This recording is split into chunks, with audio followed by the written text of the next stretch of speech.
भगवान शंकर के पूर्ण रूप काल भैरव। एक बार सुमेरु पर्वत पर बैठे हुए ब्रह्मा जी के पास जाकर देवताओं ने उनसे अविनाशी तत्व बताने का अनुरोध किया। शिव जी की माया से मोहित ब्रह्मा जी उस तत्व को न जानते हुए भी इस प्रकार कहने लगे, मैं ही इस संसार को उत्पन्न करने वाला स्वयंभू अजन्मा एकमात्र ईश्वर अनादि भक्ति ब्रह्म घोर निरंजन आत्मा हूँ।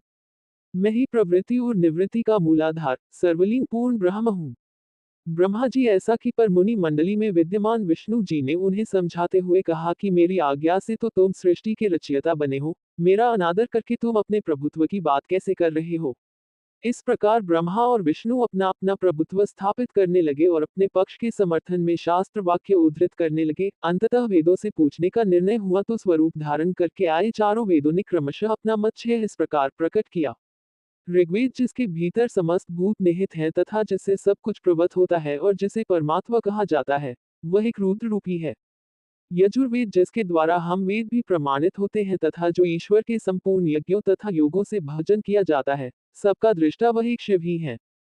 सामवेद जो समस्त संसारी जनों को भरमाता है, जिसे योगी जन ढूंढते हैं और जिसकी भांति से सारा संसार प्रकाशित होता है, वे एक त्रयंबक शिव जी ही हैं। अथर्ववेद जिसकी भक्ति से साक्षात्कार होता है और जो सब या सुख दुख अतीत अनादि ब्रह्म है, वे केवल एक शंकर जी ही हैं। विष्णु ने वेदों के इस कथन को प्रताप बताते हुए नित्य शिवा से रमण करने वाले दिगंबर पीतवर्ण धूली धूसरित प्रेमनाथ कुवेटाधारी सर्वावेष्टित वृपनवाही निसंग शिव जी को पर ब्रह्म मानने से इनकार कर दिया। ब्रह्मा विष्णु विवाद को सुनकर ओंकार ने शिव जी की ज्योति नित्य और सनातन पर ब्रह्म बताया, परंतु फिर भी शिव माया से मोहित ब्रह्मा विष्णु की बुद्धि नहीं बदली।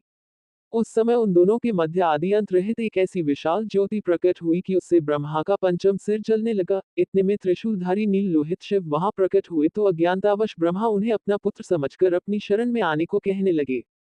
ब्रह्मा की संपूर्ण बातें सुनकर शिवजी अत्यंत क्रोध हुए और उन्होंने तत्काल भैरव को प्रकट कर उससे ब्रह्मा पर शासन करने का आदेश दिया। आज्ञा का पालन करते हुए भैरव ने अपनी बाईं उंगली के नखाग्र से ब्रह्मा जी का पंचम सिर काट डाला। भयभीत ब्रह्मा शतरुद्री का पाठ करते हुए शिवजी के शरण हुए। ब्रह्मा और विष्णु दोनों को सत्य की प्रतीति हो गई और वे दोनों शिवजी की महिमा का गान करने लगे। ये देखकर शिवजी शांत हुए और उन दोनों को अभयदान दिया। इसके उपरांत शिवजी ने उसके भीषण होने के कारण भैरव और काल को भी भयभीत करने वाला होने के कारण काल भैरव तथा भक्तों के पापों को तत्काल नष्ट करने वाला होने के कारण पाप भक्षक नाम देकर उसे काशीपुरी का अधिपति बना दिया। फिर कहा कि भैरव तुम इन ब्रह्मा विष्णु को मानते हुए ब्रह्मा के कपाल को धारण करके इसी के आश्रय से भिक्षावृत्ति करते हुए वाराणसी में चले जाओ, वहां उस नगरी के प्रभाव से तुम ब्रह्म हत्या के पाप से मुक्त हो जाओगे।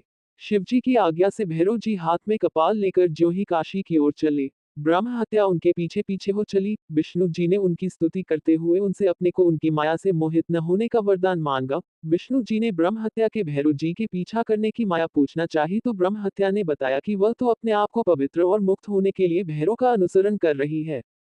भैरव जी ज्यों ही काशी पहुंचे त्यों ही उनके हाथ से चिमटा और कपाल छूटकर पृथ्वी पर गिर गया और तब से उस स्थान का नाम कपाल मोचन तीरथ पड़ गया। इस तीरथ में जाकर सविधि पिंडदान और देव पितृ तर्पण करने से मनुष्य ब्रह्म हत्या के पाप से निवृत्त हो जाता है।